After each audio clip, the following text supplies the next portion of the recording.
میں ہر ہفتے کسی نہ کسی لڑکے کو پیار کے نام پر پھنسا کر کورٹ میرج کرتی اور اسے ایموشنل کر کے حق مہر میں کافی ساری رقم لکھوا لیتی، پھر ایک رات مزہ کرتی اور حق مہر کی رقم وصول کر کے غائب ہو جاتی۔ میں اپنی مرضی سے ہم بستری کرتی اور حق مہر کے نام پر پیسے بھی اچھے خاصے وصول کرتی۔ ایک دفعہ ایک امیر بڈھے مرد سے شادی کی اور سہاگرات کو جب اگر یوں کہا جائے کہ مجھے نت نئے مردوں کے ساتھ وقت گزارنے کی لت پڑ چکی ہے تو یہ بات غلط نہیں ہوگی۔ نہ جانے کب میرا کردار اس قدر گر گیا مجھے بیسٹ خود بھی اردو پتہ نہ چلا۔ کہانیوں کے لیے پہلے تو ہمارے میرا چینل کو ضمیر مجھے خود سبسکرائب ملامت کریں کیا کرتا اور تھا، بیل پھر آئیکن کو راتوں کو دبائیں سکون سے سو تاکہ نہیں پاتی ہماری تھی۔ آنے والی لیکن ویڈیو دھیرے دھیرے سب میں سے نے پہلے اپنے آپ ضمیر تک کو پہنچے۔ تھپکی دے کر ایسا سلایا کہ اچھے برے کی تمیز بھول گئی۔ آج میں ایک مرتبہ پھر اس حجرہ عروسیہ میں دلہن بن کر بیٹھی تھی۔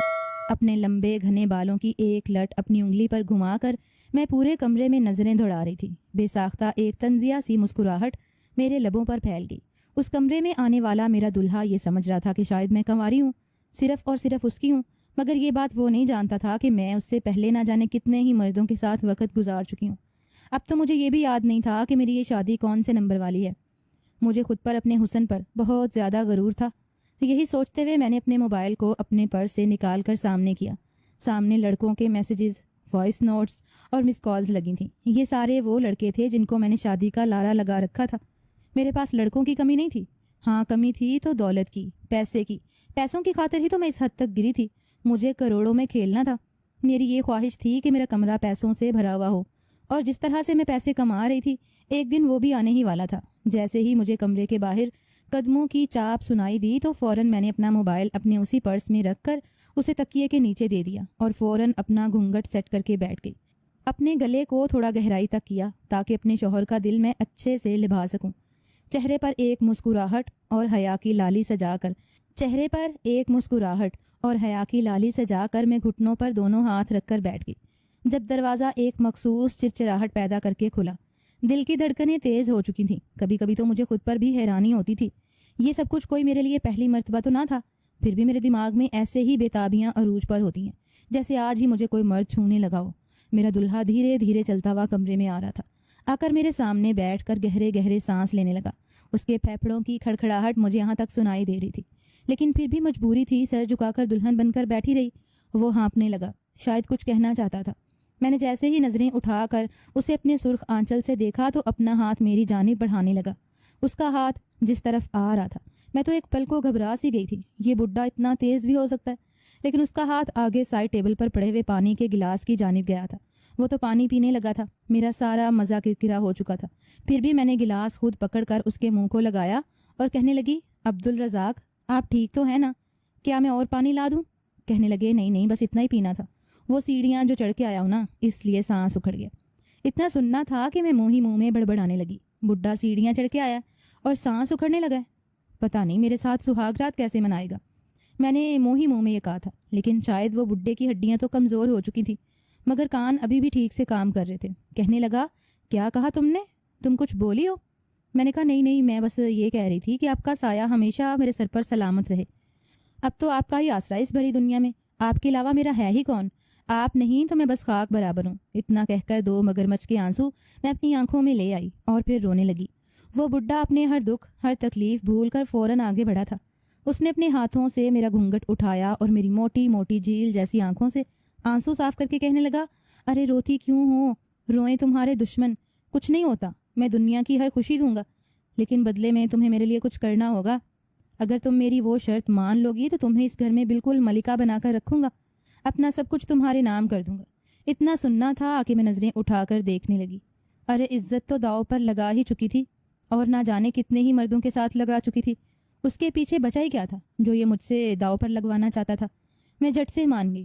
میں کہنے لگی، مجھے گھر دھن دولت کی پرواہ نہیں ہے، مجھے تو بس ایک ایسا رشتہ چاہیے جو میرے سر پر چھاؤں کی طرح رہے، مجھ سے بے پناہ محبت کرے، مجھے اپنا بنا کر رکھے اور میری زندگی سے ساری کمیوں کو ختم کر دے۔ میری یہ بات سننا تھی کہ میرا وہ شوہر ایک گہری سانس خارج کر کے اٹھا۔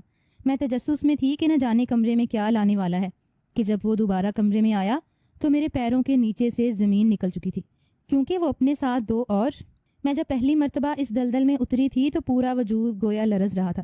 میرے لیے یہ سب کچھ کرنا آسان تو نہیں تھا، لیکن میرے پیٹ کی بھوک تھی جو مجھے یہ سب کچھ کرنے پر مجبور کر رہی تھی۔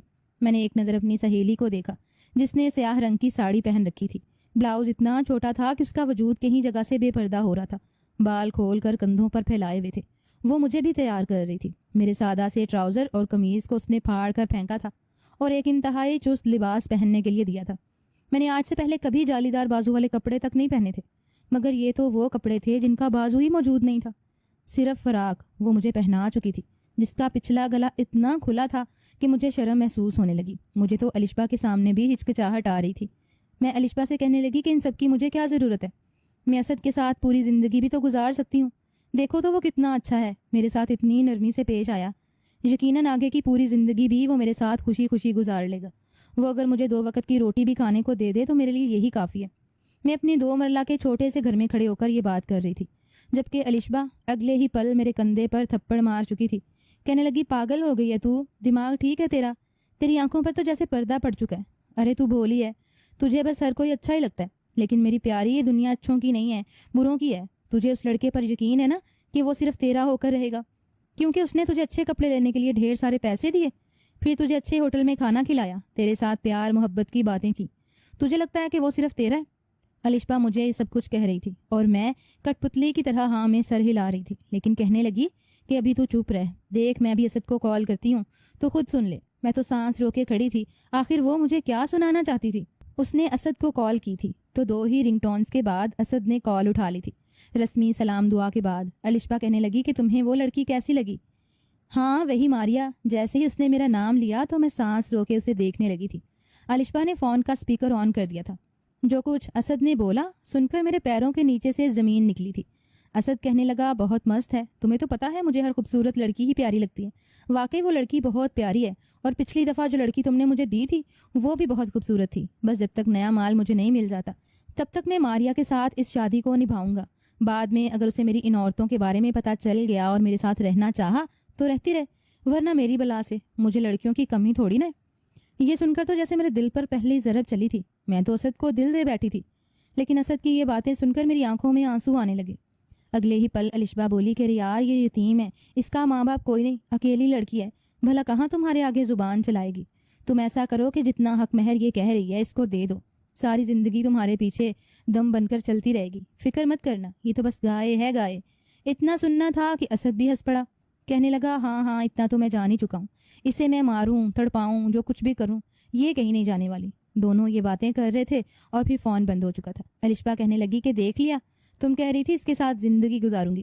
میری جان، میری شہزادی، آج کل کی دنیا میں سبھی لڑکے ایسے ہی ہوتے ہیں۔ جو کچھ خاندانی لڑکے بچے بھی ہیں نا، وہ ہم جیسی بے سہارا بیچاری مددگار تنہا لڑکیوں کو اپنے گھر کی عزت نہیں بناتے، سمجھی؟ اب چپ چاپ جو کہہ رہی ہوں وہ کرو، اور جتنا جلدی اس کام میں ماہر ہو جاؤ اتنا ہی آسان ہے۔ مجھے اب بینکاک، دبئی وغیرہ کے لیے بھی نکلنا ہے۔ تم جانتی تو ہو میرا کام صرف یہیں تک محدود نہیں ہے، مجھے دوسرے ممالک میں بھی لوگوں کو ہینڈل کرنا ہوتا ہے۔ بہتر ہے کہ تم جلد از جلد ایکٹنگ، ڈرامے، ایموشنل بلیک میلنگ اور یہ سب کچھ سیکھ جاؤ تاکہ اپنے پیروں پر کھڑی ہو سکو۔ الشبا کی باتیں میرے ذہن میں بیٹھ تو چکی تھیں۔ میں اسد کے ساتھ نکاح کر کے اس کے گھر بھی پہنچ چکی تھی۔ اسد میری زندگی میں آنے والا وہ پہلا مرد تھا جس نے میرے ساتھ سہاگ رات منائی تھی۔ اس نے مجھ پر ذرا بھی رحم نہیں کیا تھا۔ منہ دکھائی میں مجھے ہیرے کی ایک انگوٹھی دی تھی، جبکہ میں نے اپنے شوہر کو اپنے قریب آنے سے پہلے ہی کہہ دیا تھا کہ جب تک آپ میرا حق مہر ادا نہیں کریں گے میں آپ کے ساتھ تعلق قائم نہیں کروں گی۔ آخر کو میرا حق ہے، اتنی خوبصورت بیوی ملی ہے آپ کو۔ جو الفاظ، جملے، ڈائیلاگز مجھے الشبا نے سکھائے تھے میں وہی بول رہی تھی۔ اسد تو میرے حسن پر دیوانہ سا ہو چکا تھا۔ فوراً الماری کھولی اور 3 سونے کے ہار جو کہ اس کے ماں باپ کے تھے نکال کر میرے سامنے کر دیے۔ کہنے لگے کہ رکھ لو، یہ میری ماں کے خاندانی ہار ہیں، 3 پشتوں سے چلے آ رہے ہیں، دیکھ لو۔ پھر وہ سونے کے ہار دیکھ کر تو جیسے میرے ہوش اٹھ چکے تھے۔ خالص اندنی ہار تھے، مجھے دکھا کر اسد واپس الماری میں رکھ چکا تھا۔ جانتی تھی کہ یہ کبھی بھی مجھے ان ہاروں کو پہننے نہیں دے گا۔ اس رات اپنے شوہر کے ساتھ حق زوجیت ادا کرنے کے بعد جب میرا شوہر بے خبر سو گیا تو میں مرے مرے قدموں سے اٹھی تھی۔ پورا وجود درد کی لپیٹ میں تھا، ایسے لگ رہا تھا کہ جیسے میری کمر ٹوٹ ہی چکی ہو۔ لیکن پھر دھیرے دھیرے چلتے ہوئے میں اس الماری تک آئی تھی۔ وہ 3 جیولری باکسز میں نے اٹھا کر اپنے بیگ میں ڈالے تھے اور پھر موقع پاتے ہی گھر سے بھاگ آئی تھی۔ وہ گجرانوالہ کا ایک چھوٹا سا گاؤں تھا، جبکہ میں راتوں رات ہی سفر طے کر کے سرگودا آ چکی تھی۔ یہاں پر آ کر سب سے پہلے تو میں نے اپنے رہنے کے لیے ایک ہوٹل بک کرایا تھا۔ ہوٹل بک کرانے کے بعد میں نے صبح ہوتے ہی سب سے پہلے ایک جیولری شاپ پر جا کر ایک ہار بیچا تھا۔ اس ہار کے مجھے لاکھوں میں پیسے ملے تھے۔ اتنے پیسے ایک ساتھ دیکھ کر ہی میں چکرا کر رہ چکی تھی۔ ابھی تو 2 ہار میرے پاس اور بھی موجود تھے۔ میری تو خوشی کی کوئی انتہا نہیں رہی تھی۔ جیسے جیسے میں پیسوں کو دیکھتی گئی میرا لالچ بھی بڑھتا گیا۔ کچھ روز ہوٹل میں رہنے کے بعد میرا الشبا سے رابطہ ہوا تھا۔ الشبا بھی اپنا نمبر اور سم تبدیل کر کے وہ علاقہ چھوڑ کر جا چکی تھی۔ وہ تو بہروپیہ تھی، بہروپیہ، کب کہاں پر آ جائے کوئی بھی جان نہیں سکتا تھا۔ کچھ عرصہ میں الشبا کے ساتھ ہی رہی، لیکن پھر آہستہ آہستہ میں بھی اس کام میں ماہر ہو چکی تھی۔ پیسوں کا لالچ اس قدر بڑھنے لگا کہ میرا دل چاہنے لگا کہ میں ہر ہفتے ایک نئی شادی کروں اور بدلے میں لاکھوں روپے بٹورتی پھروں۔ ماہانہ کروڑوں روپے میری آمدنی بن جائے اور میرے گھر میں، میرے کمروں میں ہر طرف بس پیسے ہی پیسے ہوں۔ میں غریب باپ کی بیٹی تھی۔ ماں باپ جب تک زندہ تھے میں بھی گھر میں 7 پردوں میں چھپ کر بیٹھی رہی، گھر سے باہر قدم تک نہیں نکالتی تھی۔ گناہوں سے تو میرا دور دور تک کوئی تعلق نہیں تھا، لیکن غربت میں ہی جب ماں باپ بھی مر گئے اور ان کے علاج کروانے کی خاطر میرے پاس 1 روپیہ بھی موجود نہیں تھا، یہاں تک کہ لوگوں کے آگے ہاتھ تک جوڑ دیے، روتی رہی، بلکتی رہی، قرضہ مانگتی رہی، لوگوں کے جوتے تک کی ٹھوکریں کھائیں۔ اس کے باوجود جب لوگوں نے 1 روپیہ نہ دیا تو بے بسی سے میں چیخ اٹھی تھی۔ پہلے باپ مر گیا، پھر ماں مر گئی، میں اکیلی رہ گئی تھی۔ کوئی بھول کر صدقہ دے جاتا یا زکوٰۃ کے پیسے دے جاتا تو گزارا ہو جاتا، لیکن وقت نے مجھے باغی بنا دیا اور میں آج تک اس نوبت تک پہنچ چکی تھی۔ میری سہیلی الشبا تھی جس نے مجھے اس دلدل میں لایا تھا۔ میں صبح سویرے تیار ہو کر ہوٹل سے نکل جاتی۔ فی الحال میں نے اپنی رہائش کا بندوبست نہیں کیا تھا، کیونکہ میرا پیسے کمانے کا طریقہ ہی ایسا تھا کہ کبھی بھی کسی بھی وقت مجھے بھاگ کر جانا پڑ سکتا تھا۔ میں پارک میں، مالز میں چلی جاتی، جہاں بھی امیر لڑکے مجھے دکھائی دیتے میں رونی صورت بنا کر کھڑی ہو جاتی، اپنے جسم کے کچھ حصے بھی اس پر واضح کر دیتی، جسے دیکھ کر مرد بڑی جلدی ایک عورت کی جانب کشش محسوس کرتا ہے۔ مجھے روتا دیکھ کر، یوں تنہا کھڑا دیکھ کر لوگ میرے پاس چلے آتے اور میں روتے ہوئے بتاتی کہ مجھ پر کیسی مشکل گھڑی آن پڑی ہے۔ ہر لڑکے کو میں ایک نئی کہانی بنا کر سناتی اور میرے حسن پر وہ دیوانہ سا ہو جاتا۔ پہلے میرے ہاتھ پر چند روپے رکھتا، میں انکار کر دیتی کہ نہیں، میں یہ نہیں لے سکتی، مجھے کسی کا احسان نہیں چاہیے، لیکن وہ کہتے کہ یہ میری طرف سے آپ گفٹ سمجھ کر رکھ لیجئے، مجھے اپنا دوست سمجھیے، اور یوں میں رابطوں کو آگے بڑھانے لگی۔ آخر کو بات جب تک نکاح تک آ جاتی تو یہ کہتی تھی کہ آپ سے پہلے بھی ایک شخص تھا جو مجھے دھوکہ دے گیا، مجھے بس حق مہر میں 5 لاکھ روپے چاہیے، جب تک آپ مجھے 5 لاکھ روپے نہیں دیں گے میں نکاح ہی نہیں کروں گی، میں نہیں چاہتی کہ میری زندگی برباد ہو۔ وہ کہتے کہ کیا تمہیں مجھ پر اعتبار نہیں؟ میں کہتی تھی کہ اعتبار تو بہت ہے، لیکن یہ پیسے لے کر میں کہاں جاؤں گی؟ میں تو بے گھر ہوں، مجھے ایک آسرا رہے گا کہ میرا شوہر مجھ پر کتنا بھروسہ کرتا ہے، جسے میں نے اپنا سب سونپ دیا، اس کے لیے 5 لاکھ کی رقم چیز ہی کیا ہے۔ میرے ایسے ڈائلاگ سن کر میرا ہر شوہر میرے جھانسے میں آ جاتا اور یوں دھیرے دھیرے نئے نئے مردوں کے ساتھ ایک رات گزار کر میں خوب مزے بھی لوٹ لیا کرتی۔ دھیرے دھیرے مجھے مردوں کی ایسی لت لگ گئی کہ میں بتا نہیں سکتی۔ ایک مرد کے ساتھ بعض مرتبہ 1 ہفتہ یا 1 مہینہ بھی مجھے رہنا پڑ رہا تھا، کیونکہ بعض مرتبہ مجھے گھر میں بھی کچھ ایسے قیمتی زیورات دکھائی دے دیتے کہ بس ان پر ہاتھ صاف کرنا میں اپنا فرض سمجھتی تھی۔ اچھا برا، دنیا آخرت، سب کچھ تو میں بھول ہی بیٹھی تھی۔ میں نہیں جانتی تھی کہ اس کے بعد میرے ساتھ کیا ہوگا۔ اگر میں پکڑی گئی تو مجھے کس قدر اذیتوں کا سامنا کرنا پڑے گا، پولیس والے میرا کیا حشر کریں گے۔ بہرحال اس وقت میں سیالکوٹ کے ایک علاقے میں موجود تھی۔ وہ لڑکا اپنے ماں باپ کا اکلوتا تھا، مجھ پر دل ہار بیٹھا تھا، کہتا تھا تم نہیں تو کوئی نہیں۔ اس نے اپنی بوڑھی فالج زدہ ماں کے خلاف جا کر میرے ساتھ رشتہ قائم کیا تھا، میرے ساتھ کورٹ میرج کر کے مجھے اپنے گھر لے گیا۔ اس کی ماں ویل چیئر پر موجود تھی، ٹھیک سے بول بھی نہیں سکتی تھی۔ مجھے اپنے بیٹے کے ساتھ دیکھ کر وہ ویل چیئر سے گر گئی، کہنے لگی یہ تم کس عورت سے شادی کر کے لے آئے ہو؟ یہ تو شکل سے ہی مجھے کمینی عورت لگتی ہے۔ وہ مجھے گالیاں دینے لگی تھی، مجھے بازاری عورت کہہ رہی تھی۔ شاید وہ عورت فرض شناس تھی۔ میں تو پھوٹ پھوٹ کر رونے لگی کہ یہ سب کچھ سننے سے پہلے میں مر کیوں نہیں گئی۔ لیکن اس لڑکے پر تو میری محبت کا ایسا جادو چل چکا تھا کہ وہ اپنی امی سے ہی لڑنے لگا، کہنے لگا کہ خبردار جو آپ نے میری بیوی کے بارے میں ایک بھی لفظ کہا تو یہ میری عزت ہے، جان ہے، میرا سب کچھ ہے، آپ کو کوئی حق نہیں پہنچتا کہ اس کے خلاف بولیں۔ بوڑھی ماں کو وہ ویل چیئر پر بٹھا کر کمرے میں چھوڑ آیا تھا، جبکہ وہ میرے سامنے ہاتھ جوڑ کر کہنے لگا کہ فکر مت کرو، میری ماں بس دوائیاں کھا کھا کر تھوڑی نفسیاتی سی ہو چکی ہے، تم میری ماں کی خدمت کرو گی تو وہ بہت جلد تمہیں اپنی بہو تسلیم کر لیں گی۔ میں نے اس سے 4 لاکھ حق مہر مانگا تھا۔ کمرے میں گئی تو سب سے پہلے منہ دکھائی کا تحفہ مجھے ملا وہ سونے کا خوبصورت سا مالا سیٹ تھا۔ اسی کے ساتھ ہی اس نے حق مہر کی رقم 4 لاکھ روپے بھی میرے سامنے رکھ دی۔ وہ پیسوں کی گتھیاں میرے سامنے بیڈ پر رکھ رہا تھا اور کہہ رہا تھا کہ میری جان 4 لاکھ کیا، میں تمہیں 14 لاکھ دوں گا، تم نے میری زندگی میں شامل ہو کر مجھے مکمل کر دیا۔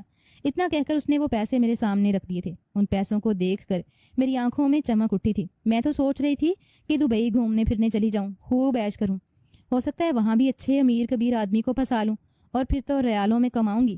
میں خوش تھی۔ اس مرد کے ہوتے ہوئے میں اور مردوں کے بارے میں سوچ رہی تھی۔ اس مرد کے ساتھ بھی میں نے رات گزار کر خوب مزے لوٹے تھے اور پھر اگلی صبح میں پیسے لے کر رفو چکر ہو گئی۔